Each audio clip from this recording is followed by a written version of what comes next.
But first, let's update our viewers on some other developments in Libya. The government of national accord has announced parliamentary and presidential elections will be held in March 2018.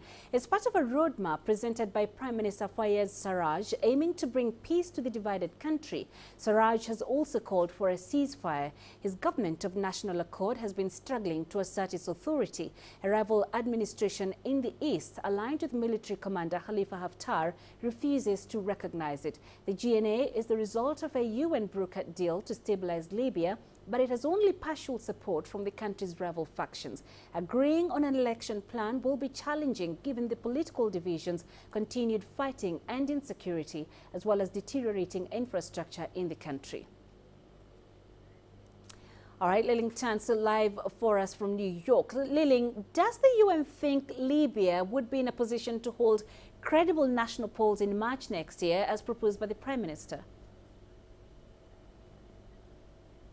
Well, while I wouldn't go so far to say that the UN is confident that elections or polls can be held by March next year, I think it would be safe to say that it is at least hopeful. Now, the reality, though, is that this is going to be a dicey road ahead, given the conditions on the ground and the fact that the head of the UN-backed Government of National Accord, Fayez Sarraj, made the announcement in the continued absence of collective backing from all rival factions in Libya, indicates that the road towards these polls, that the process, the electoral process, will continue to be a very difficult road ahead.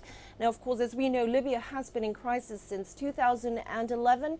As far as the UN is concerned, it has appointed 6 different special envoys in as many years, and despite the UN-led Libyan political agreement that rival factions had reached in 2015, Sarraj's government, interim government, continues to struggle with establishing its authority from Tripoli, or even winning the support of the rival administration in Tobruk. And as we've talked about already, the security situation remains a very contentious one and continues to hamper any significant progress towards sustainable reconciliation. So what kind of support can the international community extend to Libya to help it transition politically?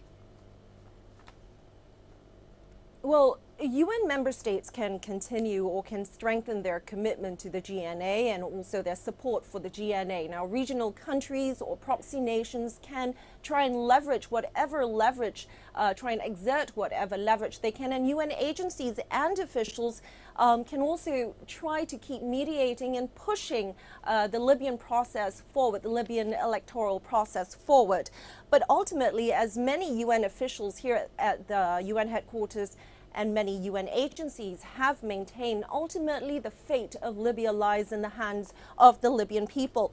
Now, remember that the Government of National Accord is only an interim government tasked to facilitate elections, but whether those elections will be held and held within the hoped-for timeline is entirely in the hands of these rival factions in the country and the people of Libya. All right, Liling Tan in New York, thank you for joining us.